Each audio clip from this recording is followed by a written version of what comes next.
LED.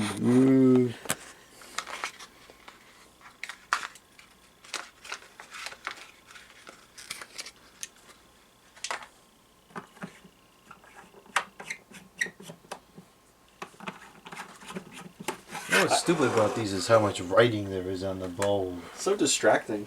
I have a hard time believing these would last 15,000 hours, though. Well, it says up to. Does that mean a maximum of 15,000 hours?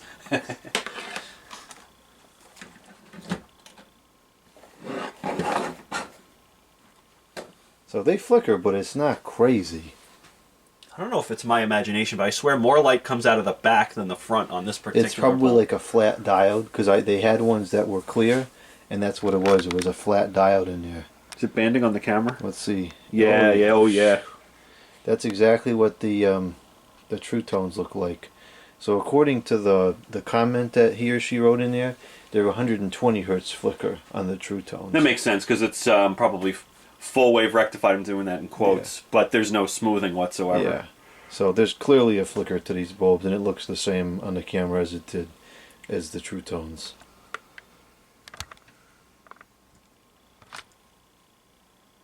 Alright, so what we're going to try to do here is we're going to try to run these on DC, but what you can't do is you can't just full wave rectify it, throw a capacitor on there and apply the DC voltage, because you're going to end up with about 170 volts DC, which will probably just torch these things.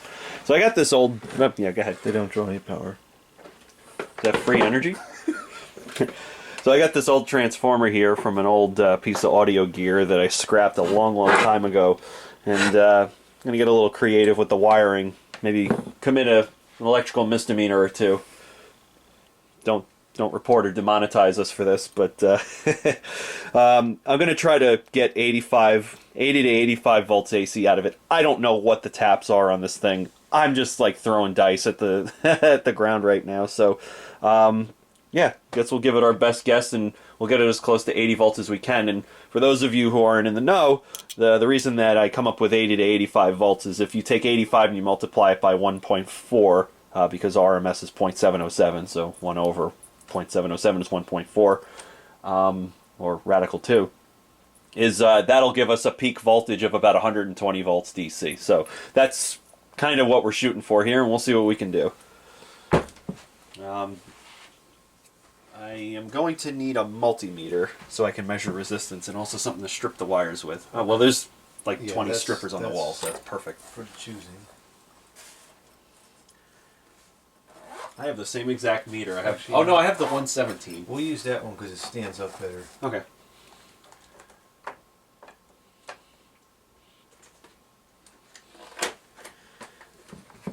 So as I was saying off camera, I think that these two orange wires are plus and minus probably 30 volts or something like that, and then the blue I think is going to be the center tap, and then this these two here, I taped them together for some reason, might be for the lighting of the unit. So we might be able to squeak by and get maybe a little bit less than 80 volts, but as a proof of concept, we'll see what we can get. And I have some diodes that are rated for 400 volts and a capacitor, and you don't really need a whole lot of capacitance because there's really not much load on this. As you can see, it's 0 wattage. I don't even know if it's going to read current. In theory, these are supposed to be 0.6 watts a bulb. Surprised that the kilowatt's not picking that up in the amps. It should be like, you know, a couple of milliamps, maybe 10, 20 milliamps. It probably is not accurate enough to pick up on something that low. Alrighty.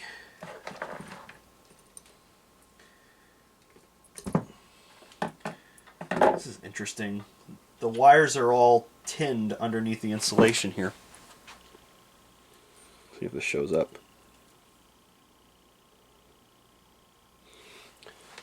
Which is kind of nice, makes things a little bit easier. You don't have all these strands fraying out all over the place.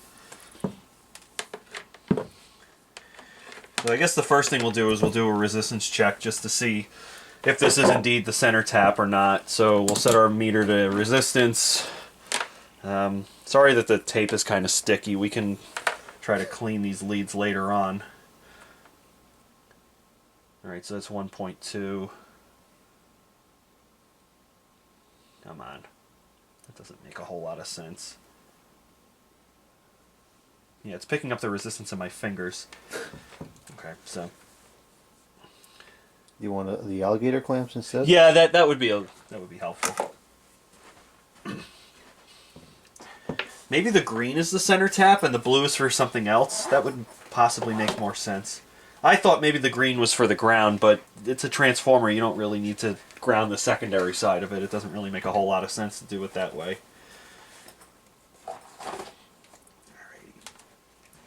Of course, I just put that Windex away. Well, we can always get it back out. That's true. And then put it away and then get it back out again. Are we gonna need a plug? Yeah. So we'll have to go into the garage anyways. Okay. Yeah, I just don't want to get this sticky stuff all over my hands and then mess up your tools. Yeah, So if you have okay. like rubbing alcohol, that works too. Yeah, well, we'll take a break from the video and clean up and get some plugs. Sounds good to me. All right, we're back now. Let's see. So I thought that the center tap was not going to be blue. So just to recap, orange to orange is 1.1 ohms. If this is a center tap, it's going to be about half that. 0.6. So we're not going to use the center tap. That does us no good. We just want to get as much voltage out of this as we can to see what it gives us. I'll just tie this off to the side here. Alright, so first thing we'll do is we'll commit an electrical misdemeanor here. And we'll hook up line power on the primary side of the transformer and we'll see what comes off each winding. We're not even going to ground it because, you know... Don't touch it. Yeah. We'll just let natural selection do its job, I guess. There we go.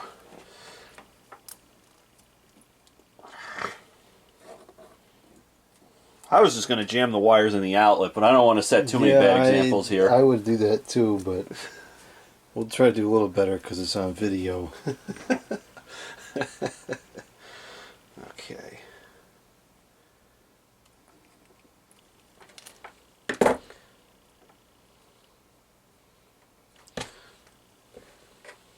I'm not even going to use wire nuts on it. We don't want to waste material here. Oh no, that would be awful. Yeah. Alrighty.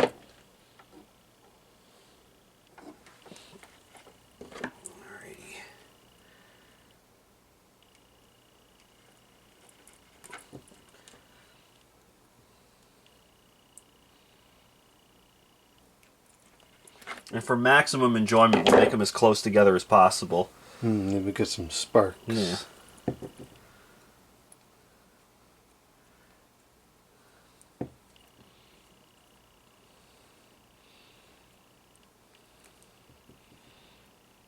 All right, that's good enough for YouTube.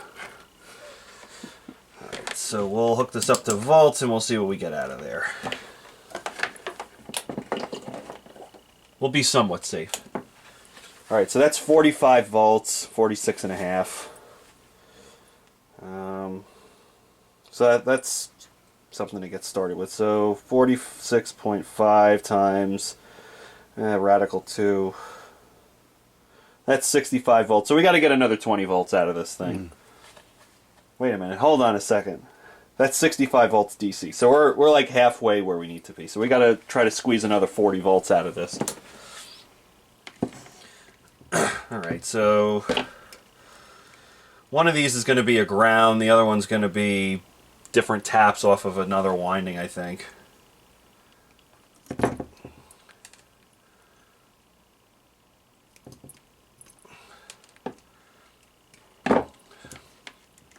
Alright, so these two go together. I think that's pretty much been determined.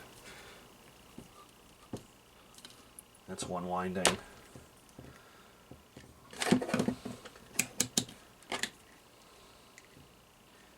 That's 0.2, so that's probably not going to be a whole hell of a lot. That's 3.6. That might give us a little something. So let's set that to volts. 33.8.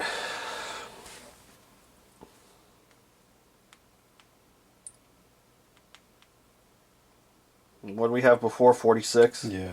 79. I think that's probably close enough. Yeah, that gives us like 113 volts. Yeah, that should be good enough. Yeah.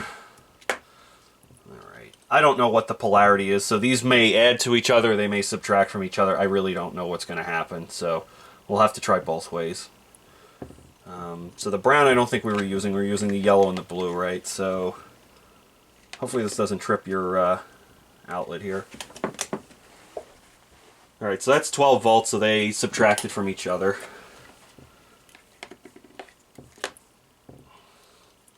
There was a 50% chance of getting it right, and I knew that I was going to get it wrong, so...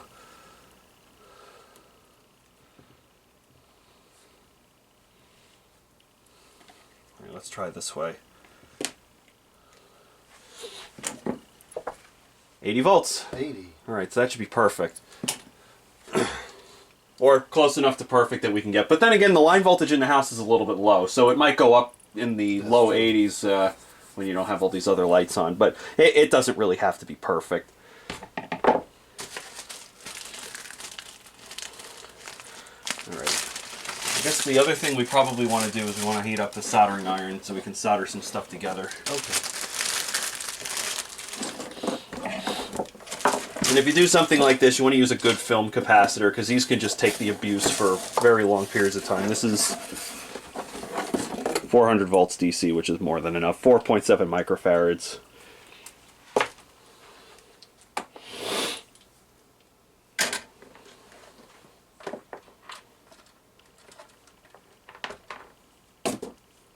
Oh, that's cool. The base has an adjustable temperature on it. Yeah. I like that.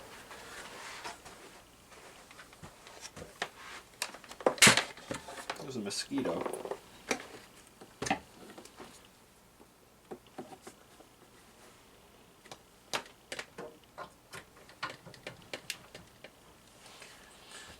You can get a full wave bridge rectifier as one component, but this was all I had in my junk box, so...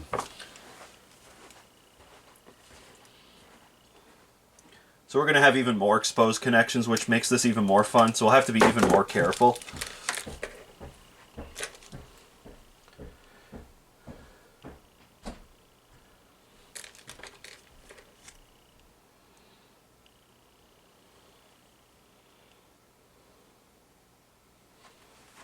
Connect the cathode to the anode. That'll be one of your AC sides.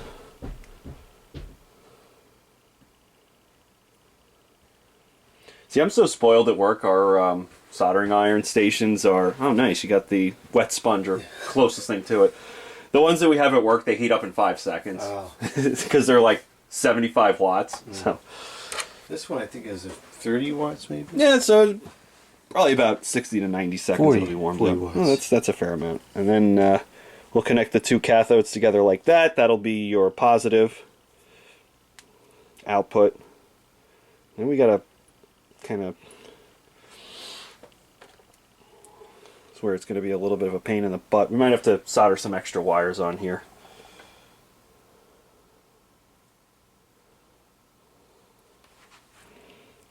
And then for your negative side, you connect the two anodes together.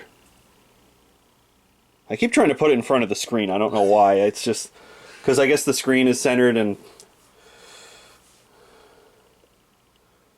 so in theory this should give us about 120 volts DC, and we'll check that after this is all done being hooked up. Actually, you know what? This might fit. Yeah, that I think that's going to work. It's going to be kind of ugly looking, but it's good enough. As Dave Jones would say, for any of you who watch EEV blog, good enough for Australia. And I bet there's a lot of people on this channel who also watch EEV blog. Probably. JK probably being one of them. Yep. And Jay, if you're watching, I'd love to meet you sometime. I understand you're one of my neighbors on Long Island. Leave a comment down in the doobly-doo and we can try to connect sometime.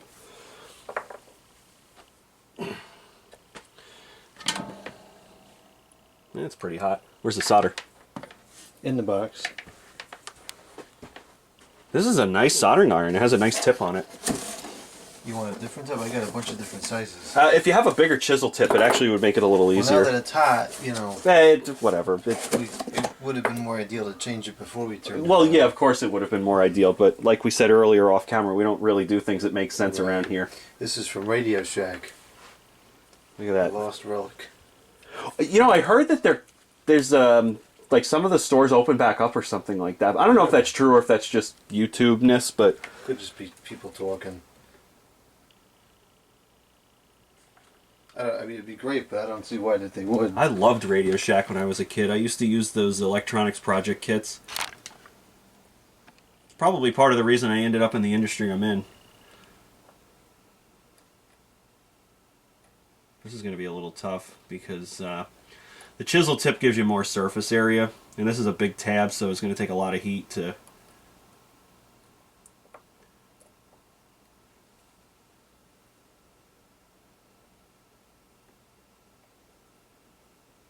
It's coming. We just got to be patient.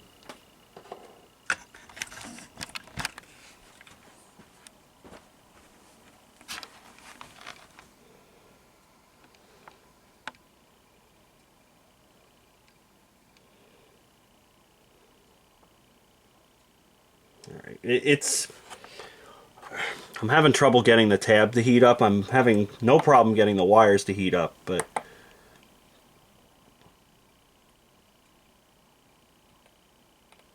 yeah, the problem is the tab isn't taking the heat, just the oh, I think we're getting somewhere now. Is the iron up all the way? Yeah, we're getting good flow now. That's what a better solder joint looks like. So I'll try this side again. Otherwise we're going to get cold joints and it's not going to work.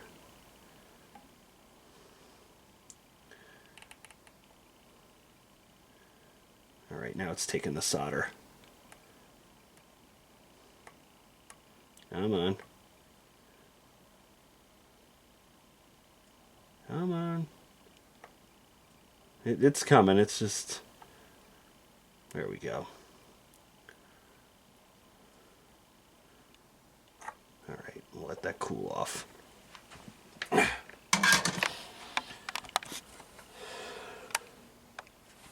So the cathode and the cathode is the positive, the anode and the anode is the negative, and then these are your two AC terminals. So what we'll do now, after this cools off, man, that thing is hot, is I gotta hand it to you. I don't know how you film stuff like this yourself without somebody following you around. I guess after doing it for years and years, it just comes naturally, but for me... Usually I end up standing in front of the camera or stuff's not in the shot or whatever. Oh, that definitely happens. Okay. So that's one of them. I'm just going to put a drop of solder on there because this is just a temporary installation here. The other thing I'm spoiled with at work is that all of our wire has Teflon insulation because that's what they use in aircraft. So like you could take the iron to the insulation and it won't even melt. This stuff you got to be careful because it melts if you keep heat on it too long. Alright, so we were using the brown wire on the other side if I remember correctly, right? I can't even tell you if we were doing it in person. Okay. So theoretically, what we're going to have now is we should get 120 volts, 115, something like that, volts DC on this cap. And then we got to get creative how we're going to connect this to it. I don't know if you have alligator clips or something that we can use to jump it to the cap or something.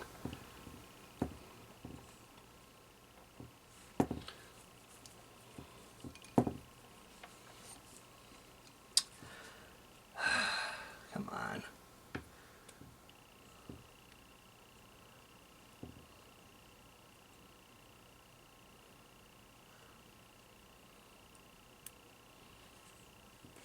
Part of me kind of hopes this whole thing just explodes when we plug it in, because I think that would be interesting content.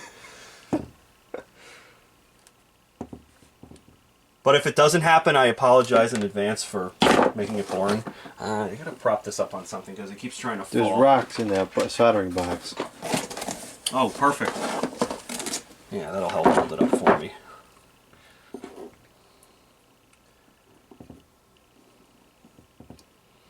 Yeah, if you don't have a stand, this is good because you don't want to put a soldering iron down on a piece of wood. For pretty obvious reasons. Alright, so this is annoying the crap out of me, man. Alright, whatever.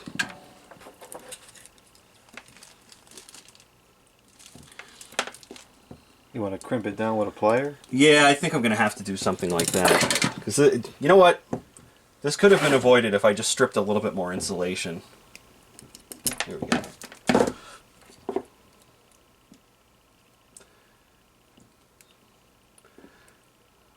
Better late than never, right? There we go. And we'll put a little bit of solderoonie here. Okay.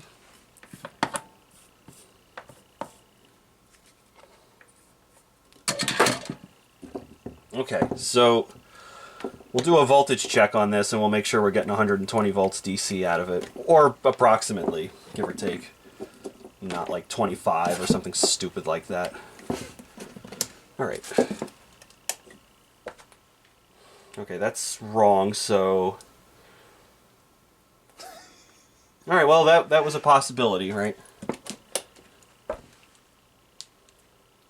Now it's going to take like 20 years to discharge the cap. 60 volts isn't going to kill you, but it's going to hurt, so...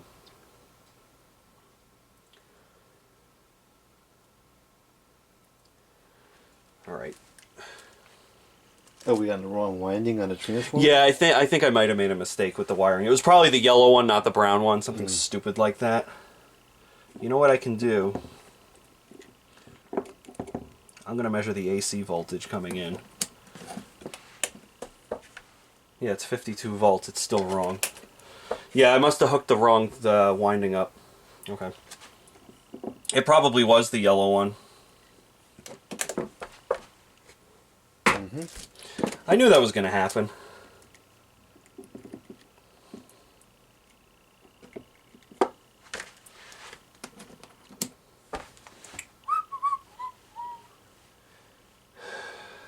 Don't ever discharge a capacitor with a screwdriver. An incandescent light bulb actually works quite nicely. Unfortunately, there's kind of like no easy way to connect an incandescent bulb right now. Once it gets below 30 volts, it's not going to be a shock hazard. And even now, it's probably fine.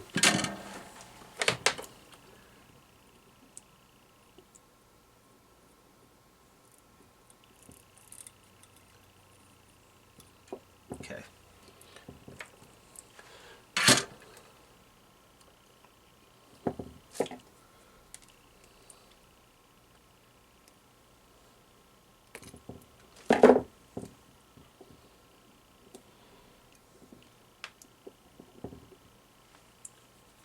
Tell you what I'm going to do this time. 111. That's exactly what we wanted. So once this thing discharges, we'll hook this up to it. Obviously, we're not going to be able to use the kilowatt anymore because the kilowatt's going to require AC for it to run. I don't know what's going to happen if you try to run it off of DC. It's probably not going to hurt it, but it might break. Yeah, I don't know if that's really a good idea to try it. Alright, that's good. So how do we want to hook this thing up? Do you by any chance have something with alligator clips on either end? If you don't, you don't. I'm sure I do, but where it is anybody's guess. We could just cut part of this off and just use the wires. And does this have holes in it? Oh, okay. Yeah, we'll the wire through the holes. All right. In the meantime, what I'll do is I'll solder that yellow wire on there. It's discharging quickly enough. There we go.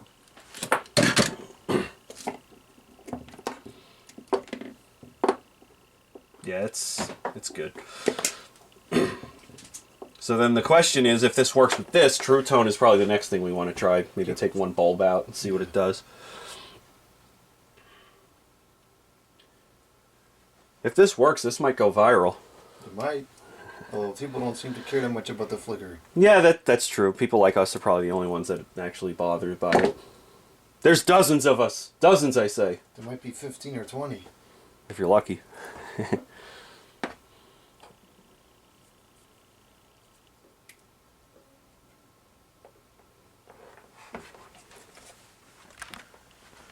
This is a tough wire. I know. Luckily, I keep my fingernails kind of long, so it makes it a little easier to kind of manipulate stuff. You're just cheating and using it as a piece of wire. I see. I'm using the tools to make the task easier. That's what tools are for. Well, what I meant was you're using the remnants of a cord as a piece of wire. What is my DC voltage on this now, anyway? Yeah, 15 volts. Now, just because this doesn't work with this doesn't mean it will work. Doesn't mean that it will not. What? If this doesn't work with this, it might still work with TruTone. I knew I'd get there eventually. And there's a 50% chance that if we hook this up, it's not going to work because the polarity's backwards, so we could just switch it if we need to.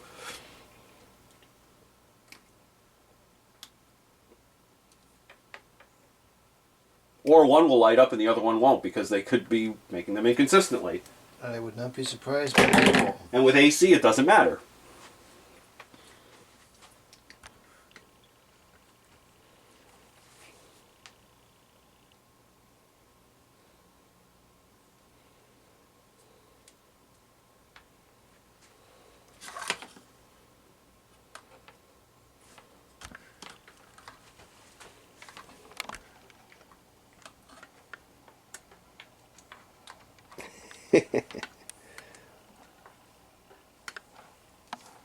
Here, let's make sure we show some other exposed connections.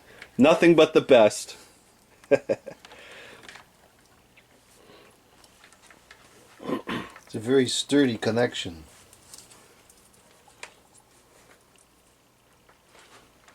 Zoom out the rest of the way. Okay.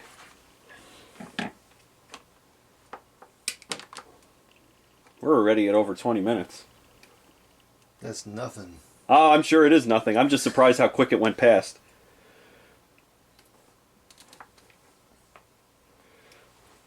Alright, so we're going to just jam that under the alligator clips, because why not? Works for me. Use the tools you got to help you. And then when it doesn't light up, we'll flip it around the other way. And then when it still doesn't light up, we'll just give up and do nothing. Oh well. Go back to the incandescent.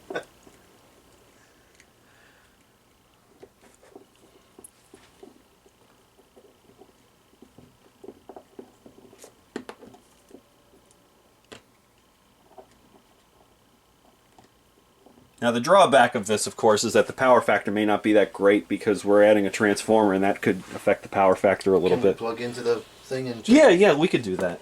It's probably a good safety idea to do that. And the moment of truth. There's no flicker. None at all. Voltage is suspiciously low. That's because on the output. Yeah, But the bulbs look great. No banding. And that's what you get when you have DC. I could totally use those in the house. Let's see what the kilowatt says. At like the worst angle possible here. Okay. 8.11 amps. What? 0. Oh, 0.11. I was going to say, no wonder the 7 watts, which probably a lot of it's being lost in the transformer. The power factor is going to be terrible, 0.5. And that's because we're just, peak charging that cap, so it's completely normal for that to happen. But still, even that's a lot less power than even one of those bulbs. Well, yeah, and not only that, but the losses in the transformer I would expect to be pretty consistent. So, in other words, it's always going to be like 7 or 8 watts. And then as you add more and more and more load to it. Turn this off. Let's see if it. Yeah. Okay. Does the power draw go down at all?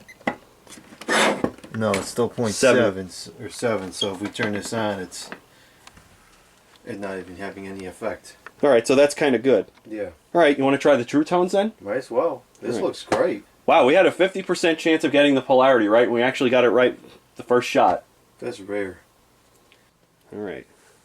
Now for the moment of truth. The false tones. Ooh.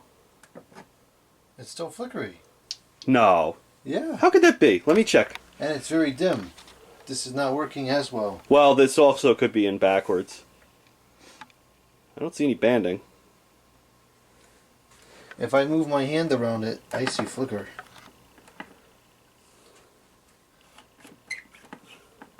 Oh, that want me to go brighter. We're doing something kind of sketchy here. It's definitely much better.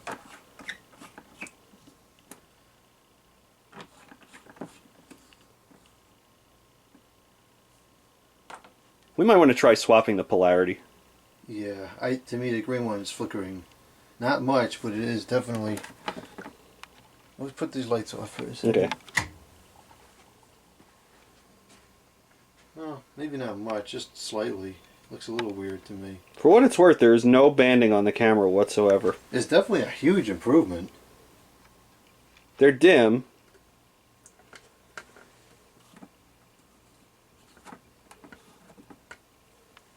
Curious what the power factor looks like now, You actually. see how this one is not, maybe not flickering, like flashing a little bit.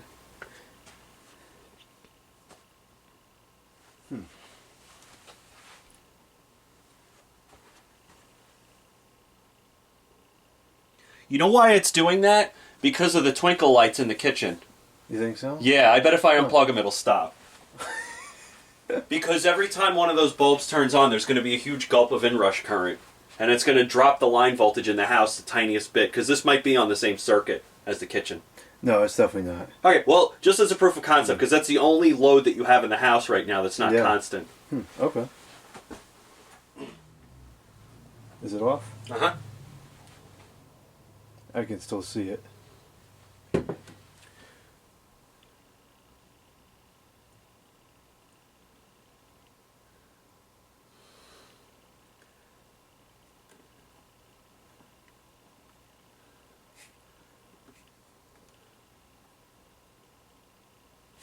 Just for giggles and grins, let's switch the polarity of it. Okay.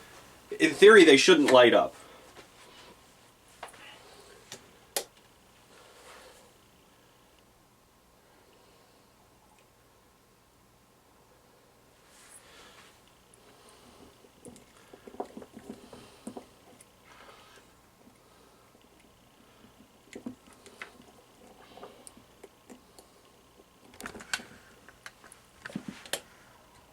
Yeah, I think what's happening is there's one LED in one direction and another LED in the other direction.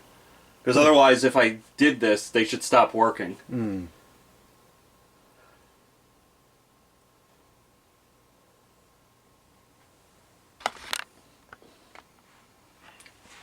Yeah, the flicker is definitely gone.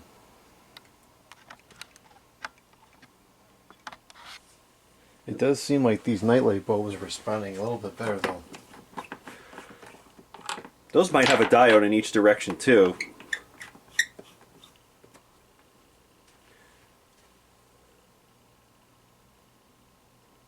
Unless they're... No, you know what? There probably is a full wave rectifier inside of them, but these are... Yeah.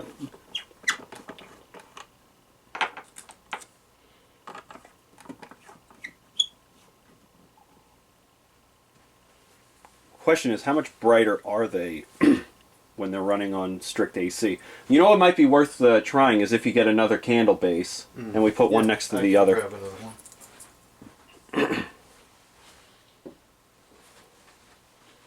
Because we like to mix water and electricity, folks. That's how we roll.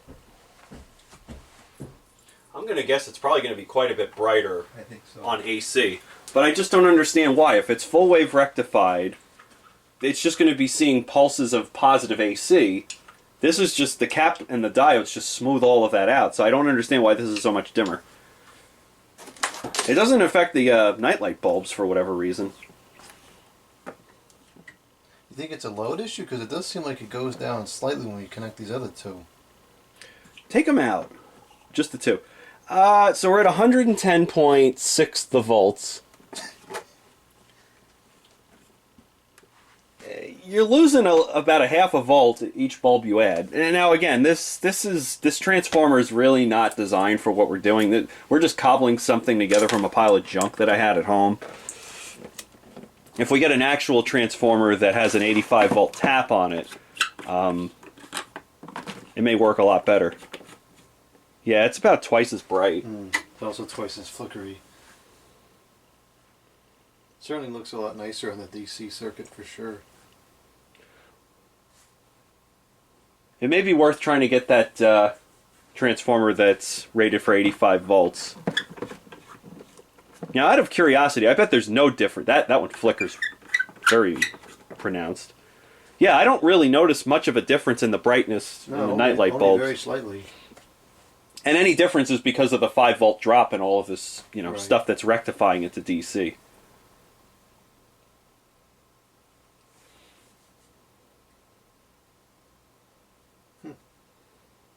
I think that there's hope. I think so too. Yeah. How much do you think that would cost? If I remember correctly, when I looked this up the other day, a 200 volt ampere transformer, which would be plenty for this type of installation, you could probably run a couple hundred bulbs off of it, is like $60. I would take the wager on it for sure. Mm-hmm.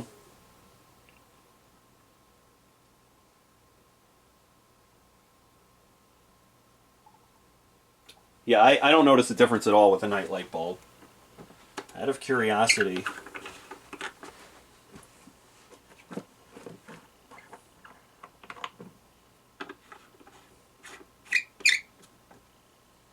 I think this one's a little more uniform than the other one. Yeah, this one, like,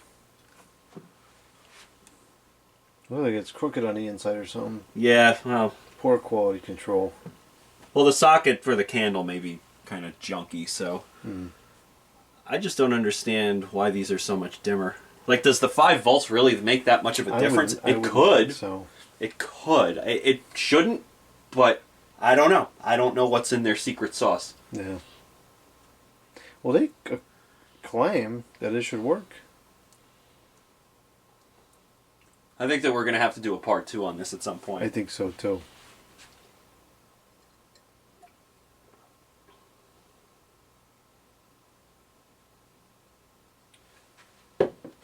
I don't know if this will show up on the camera, but so this is obviously flickering. You can see Horrible that. flicker on that. And this shouldn't. No. Let's unplug this because otherwise it's going to be hard to see it. I Yeah. don't detect any I see a flicker. consistent. Yeah, it looks perfect. to Yeah, I me. think what you were seeing before with the lights on the kitchen blinking on and off was tricking you into thinking it was flickering, but it's not. It's a consistent light. Yeah, it looks good to me now. Now, if we turn on the studio lights, if you wouldn't mind, I don't want to bang into the camera. We have about a volt of ripple in the AC, which is nothing. It's like 1%. So that's pretty good AC. Yeah. Pretty good DC going into this. Now we could, certainly increase this capacitance and get the DC a little bit better, but a volt is really nothing to be It concerned looks with. good enough to me. Yeah, if we could just get these a little bit brighter, I think you'd be home free. Yeah. I think what I'm going to do is I'm going to leave this setup with you, and then we can, get our hands on that other transformer and do a side-by-side comparison somehow and see, does it get a lot brighter with the right voltage? 110 should be enough. That's the only thing that kind of bothers me about this.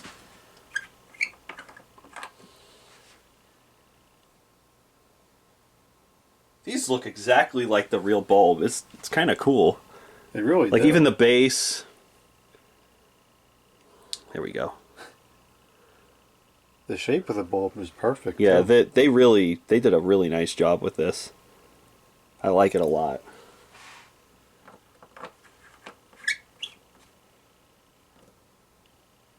Yeah. Whoop.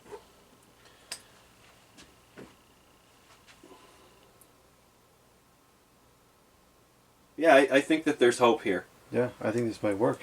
Cool.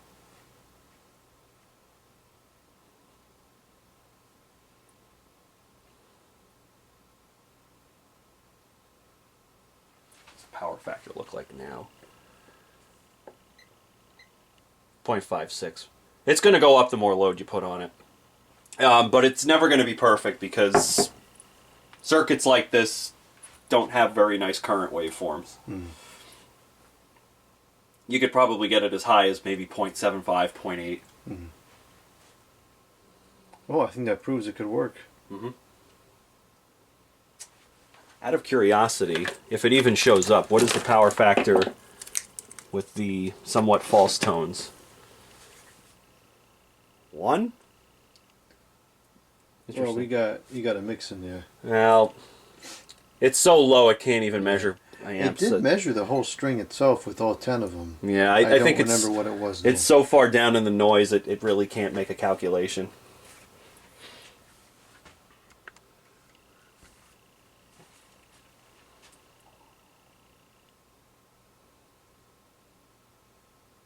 Well, I think that's a wrap on this one. Sounds good to me.